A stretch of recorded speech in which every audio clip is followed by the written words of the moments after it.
bem? Esse vídeo é um pouco diferente dos outros que eu já trouxe aqui pra vocês. Como podem ver, eu tô aqui com uma convidada, minha mãe, Dona Rose. E a gente veio falar com vocês hoje sobre um conteúdo que tomou total importância dentro da nossa família no último ano, que foi o diagnóstico de câncer. A minha mãe, ela foi diagnosticada com um tipo de câncer que já estava num estágio mais severo, a gente teve que agir rápido. Hoje tudo isso já, graças a Deus, ficou pra trás, mas a gente quis trazer realmente um relato dela. Vamos contar um pouquinho do que foi o caso dela em específico, qual tipo de câncer, como que foi o tratamento, e trazer um pouquinho da palavra dela como paciente, porque quando ela ficou doente, ela procurou muito esse aconchego, esse lugar de fala de alguém que já passou por isso, alguém para trocar experiência, ela não encontrou. Então a gente achou bem relevante trazer isso para vocês, e é sobre isso o vídeo de hoje. Se você gostar do conteúdo, por favor, deixe seu like e se inscreva aqui no canal, que de repente a gente faz uma parte 2.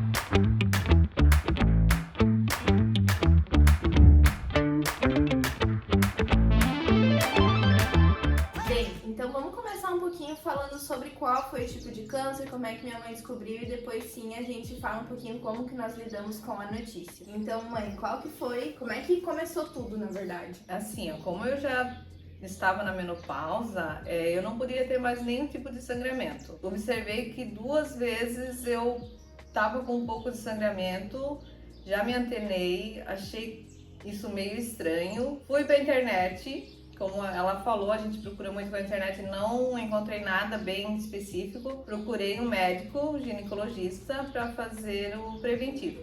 O que aconteceu? No primeiro momento, fiz o preventivo, veio o resultado, veio como NIC3. Mesmo assim, a médica fez um exame que é bem específico para diagnosticar qual é o tipo de, o que está acontecendo com o teu útero. Fiz a colposcopia e no exame da colposcopia já veio que eu estava com adenocarcinoma, que é o tipo do câncer que seria o meu no caso, né? Eu acho que é válido falar que, assim, não é que minha mãe não se cuidava, digamos assim, ela fazia o Papa Nicolau anualmente, uma vez por ano, ela já tinha feito fazia uns meses, então por isso que um sintoma que estava deslocado ali, porque é o ideal da mulher a cada 1 ano, né, fazer o exame, chamou a atenção dela. Isso vale a pena falar que não só no caso desse tipo de câncer, que foi o câncer de útero, né. Hoje mesmo eu vi uma notícia que a Khloe Kardashian tava com uma bolinha no rosto que não sumia e era um tipo de tumor no rosto. Não pode ser de pele, pode ser qualquer outro sintoma, muita perda de peso, ânsias. Fica atento ao seu corpo, tudo que achar estranho, vá até o médico, porque nenhum cuidado é demais com o teu corpo, né? E aí, a partir do diagnóstico ali, demorou umas semanas, né? Fez a biópsia e veio o resultado. E aí foi uma correria contra o tempo, né? Uma correria contra o tempo, porque o que acontece? Quando tu é diagnosticado com esse câncer, tem que fazer mais exames. Por quê? Porque às vezes já pode estar avançado no teu corpo. Intestino, fígado, qualquer outro órgão que possa afetar, né? Fiz a ressonância magnética e graças a Deus veio que só estava ali localizado no útero. Então, primeiro foi no gineco, fez o Papa Nicolau, depois fez colposcopia, depois ainda fez uma ressonância, porque realmente, quando falam que cada caso é um caso, as pessoas não estão brincando, assim, as tratativas até são diferentes. Eu acho que é aí até uma proposta que o médico fez. A minha mãe, né, como ela falou, ela já estava na menopausa, já tem filhos, já tem mais idade, então pra ela não seria um problema estar removendo o útero, enquanto que mulheres que ainda sonham em ser mães, o tratamento é totalmente diferente, né, pra não eliminar ali o sonho dela. Então assim, minha mãe fez essa série de exames, e aí a ginecologista, vendo, né, que era algo um pouco mais sério do que tá ali no ramo de conhecimento dela, encaminhou minha mãe pra um oncologista, e o oncologista que fez a proposta de tratamento. Isso, ele que falou que no meu caso era um caso, né, já era um câncer, mas não em estágio muito avançado, que era 1B1, era o meu câncer, e daí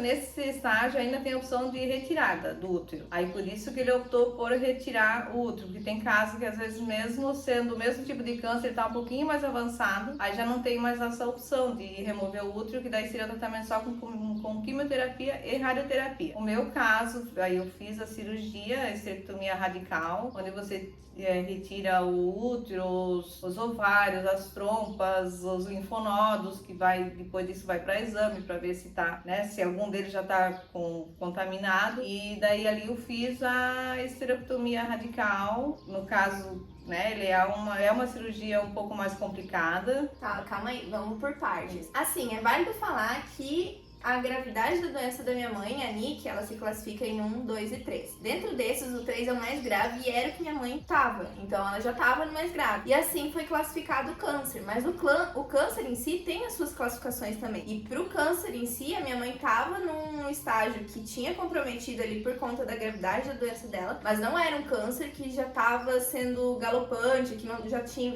infestado outros órgãos. Então assim, foi optado pela remoção do útero com retirada de gânglios, como ela falou, ovários, mas por um coeficiente de segurança para garantir que, como eram órgãos que ela não utilizaria mais, realmente estaria removendo qualquer tipo de contaminação que tem ali dentro. Eu sei que isso não é necessariamente uma verdade absoluta para todos os tipos de câncer, por exemplo, câncer no pulmão, câncer em outros locais, às vezes você não tem essa possibilidade. No caso da minha mãe, isso foi uma possibilidade, mas ainda assim não foi só isso, né? Depois que foi removido o útero, ainda foi feita uma outra avaliação, né? Isso, daí após a remoção veio o resultado da biópsia, que era o câncer, o adenocarcinoma, 1B1, e daí o médico achou por segurança fazer a radioterapia.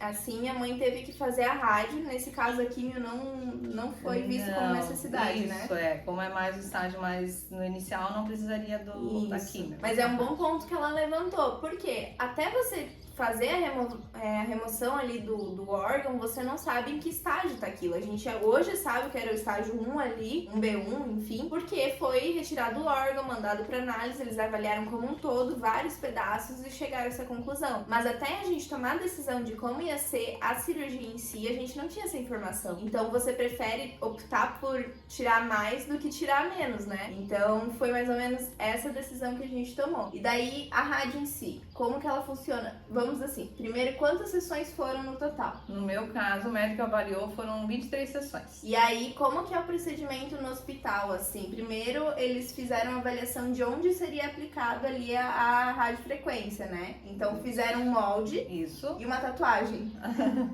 Isso mesmo, o molde e a tatuagem, que são os pontinhos onde a cada sessão ali que eles se baseiam, que ali que tem que ir a radiofrequência, pra ir bem certinho a localização, né? Uhum. Então eles te marcam permanentemente, é só um pontinho, não precisa ter receio, pra que garanta que toda vez os feixes vão estar ali no mesmo lugar. Então assim, quem vai operar lá o paciente, operar no sentido de cuidar da operação, de colocar os dispositivos sobre você, sabe exatamente onde foi colocado também na última vez. E aí, como que é o procedimento em si? Cada vez que tu vai fazer a sessão? É assim, quando a gente chega lá no hospital que eu fiz, tem todo o preparatório. As enfermeiras te atendem, minha preparação, quando eu chegava lá, uns 5 minutos antes de entrar, eu tinha que tomar 4 copos de água cada vez, a mesma quantidade, para tua bexiga sempre estar no mesmo nível. Por quê? Porque pode ter queimaduras internas, se a bexiga não estiver bem cheia. Tá, daí tu tomava água, depois ia pra sala, e como é que era lá dentro? Tu ficava sozinha? Sim, eles me posicionavam bem certinho lá pra,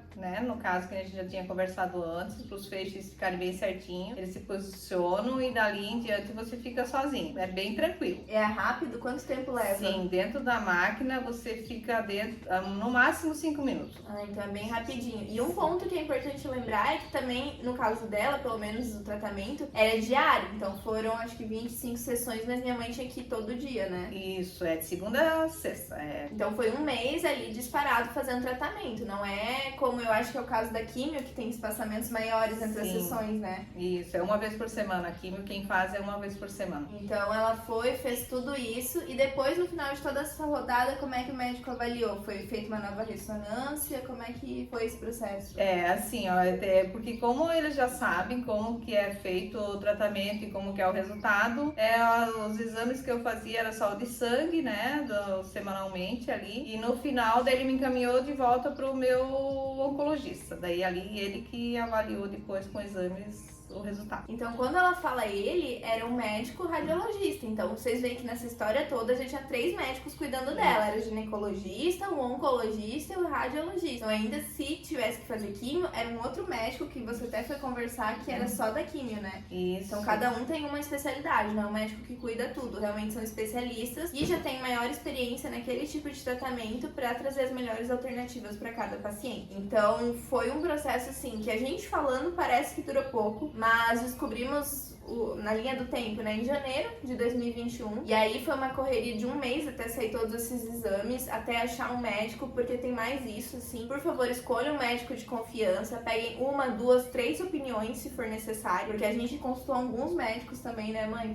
pra nos passar confiança, e dependendo do tipo de médico, sempre o retorno é diferente, isso acaba sendo um pouco engraçado, porque, por exemplo, no caso dela foi esterectomia total, teve médicos que queriam fazer só com aquelas pinças, né, que seria só a parte do útero mesmo. Tem um médico que já deu uma freada e falou, não é bem assim. Então, realmente, pegar alguém que você tenha confiança, porque é sua vida que vai estar realmente na mão dele ali, né? E também, assim, a questão do tratamento foi rápido depois que aconteceu. Por quê? Descobrimos em janeiro, a cirurgia foi no início de fevereiro.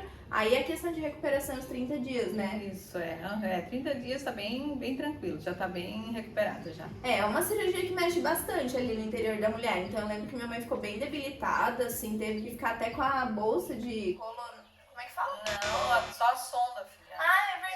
Eu vim pra casa, fiquei mais 7 dias com a sonda. Desculpa, te assustei em vão. Foi só com a sonda, porque você não pode ficar fazendo xixi, levantando pra ir no banheiro o tempo inteiro. Então minha mãe saiu da cirurgia com a sonda ali na bexiga, pra que o xixi fosse direto pra bolsinha, mas depois fez a remoção sem nenhum tipo de problema. Então, foi um mês ali que ela ficou se recuperando e depois ficou com apenas a marca, assim. Depois a gente pode até mostrar pra vocês, mas basicamente é uma cirurgia que como ela é bem invasiva, é um corte na barriga, bem completo, mas fora isso passou, assim. Aí, digamos, passou, mãe. Como que foi esse acompanhamento depois, assim? O primeiro, o contato com o médico depois que passa tudo é mais frequente, depois vai ficando mais espaçado. A última consulta que foi agora essa semana era de 3 em 3 meses. Agora daqui pra frente ele já me passou que eu poderia ser de 4 a 6 meses. Ele disse que 6 meses é bem tranquilo. Então agora de cada 6 meses eu volto nele e faço todos os exames novamente. E quando tu fala em todos os exames, quais que são? Sim, é exame de sangue, raio-x do tórax, ressonância do abdômen total. Isso de 6 meses é obrigado a fazer. Então é realmente como se fosse um novo check-up, porque se voltar a aparecer qualquer foco ali de novo, eles já atacam, pra nem esperar você espalhar aquilo ali e dar chance de crescer, sabe? Graças a Deus, no caso da minha mãe, não foi encontrado nada, tem sido uma vitória, mas realmente é uma expectativa a cada vez, porque a gente nunca sabe, né? Então foi um processo que onerou bastante mentalmente da nossa família, assim. Se eu pudesse dar um conselho pra quem tá passando por isso, seja forte pra quem tá passando, mesmo que por dentro você tá desmoronando. É importante a pessoa ver o seu apoio, ver que vai ficar tudo bem. Por experiência própria, assim, minha mãe deixou de ser ela mudou o jeito, mudou a cabeça dela, ela tinha plena convicção que ela poderia estar vindo, né, a falecer, porque a gente associa muito isso do câncer ainda à questão de óbito. E graças a Deus a medicina tá avançando bastante, isso não é mais uma verdade absoluta. Tem muitas chances de tratamento e principalmente a importância do diagnóstico precoce, como eu comentei. Na nossa família, como eu sou filha única, meu pai fez toda a ajuda aí de levar ela em médicos, levar ela pros hospitais, fazer todos os corres, digamos assim. E eu ajudei eles consultando, dizendo, não, faz isso, faz aquilo, mas o tempo todo nós três estávamos totalmente envolvidos com isso, sabe? Nunca foi uma decisão que foi tomada sozinha, até porque o psicológico de quem tá passando por tudo isso fica bem abalado. Então, se você tá passando por isso, por favor, procure alguém de confiança, alguém que pode ajudar você a tomar as melhores decisões, porque quando a gente tá de cabeça quente, tem um monte, a gente imagina, né? O ser humano é assim, imagina o pior cenário pode vir a acontecer. Então, eu queria deixar essa mensagem aqui pra vocês. E eu também queria pedir, mãe, se tu pudesse falar um pouquinho de como tu se sentiu e dar um conselho pra quem tá passando por tudo isso. Que nem a Natália falou, o psicológico da gente mexe muito, pedir muita ajuda pra eles, porque a gente fica bem mal mesmo quando recebe o diagnóstico. Mas assim, tem o antes, o durante e o depois. E durante todo o processo eu vi que não é o fim do mundo. Procure, né, ajuda, tanto psicológica quanto, né, dos profissionais. Outra coisa que eu quero falar, assim, procure ajuda também para você passar todo esse estágio bem. Procure uma nutricionista, faça acompanhamento, te ajuda bastante, desde o psicológico até você se sentir melhor também. E hoje em dia, sim, eu agradeço muito. Realmente eu não tinha eu, né, não estava tão convencida que ia dar tudo tão certo, mas assim, eu vejo que cada dia eu estou melhor, dá certo, não se desespere. Assim, ó, hoje em dia eu posso dizer que eu venci, já vai fazer 2 anos, estou muito bem, graças a Deus. Então não se desespere, é um diagnóstico complicado, mas vai dar certo, para todas elas. Uma coisa que eu peguei aqui no ar foi o durante, minha mãe comentou, durante a gente acabou não comentando, né, mas as sessões de rádio também te deixaram um pouco debilitada, não foi só a cirurgia em si, né? Então quando ela comentou da parte nutricional, é que a minha mãe acabou procurando, eu já comentei isso acho que até em algum vídeo aqui, tudo que pudesse estar ajudando, né? A gente realmente só espera pra se mexer quando a água bate na bunda. Então minha mãe tirou alumínio de desodorante, começou com alimentação mais natureba, então começou com nutricionista. Minha mãe nunca tinha passado de nutricionista. E a gente sabe que as nossas comidas hoje em dia tem muitos agrotóxicos, tem muita questão de conservante. Então, tudo que tu puder fazer para contribuir teu corpo e deixar ele da maneira mais natural possível, vai te ajudar. E a gente sabe que também o corpo são, mente sã, então uma coisa auxilia a outra. É isso, assim, você tem que viver um dia de cada vez, encara isso como uma fase, vai passar. Tenha certeza que pode ficar tudo bem. Isso é uma verdade para muitos dos casos. Não precisa associar já a algo ruim e tente fortalecer suas relações com a sua família, com seus amigos, e também com a crença que você tiver, seja Deus, seja o universo. Se você não tiver crença, mas entenda que na nossa visão tudo tem um propósito e que aquilo ali é uma fase, vai passar, e um momento, graças a Deus, como o nosso chegou, passou, e a gente só olha pra trás, e se Deus quiser a gente vai continuar com esse acompanhamento. Isso, querendo ou não, é pra sempre, né, mãe? Sim, mesmo daqui a 5 anos continua com acompanhamento. O acompanhamento você não vai fugir, mas é isso, tem que continuar se cuidando, seguir a vida e viver um dia de cada vez. Então é isso. Se você gostou e não deixou seu like, por favor, deixa. Se tiver qualquer tipo de dúvida, se ficou complicada a nossa explicação, escreve aqui nos comentários que a gente vai te ajudar, vai te responder. Isso aí, vamos ser felizes. Um beijo e até a próxima. Tchau!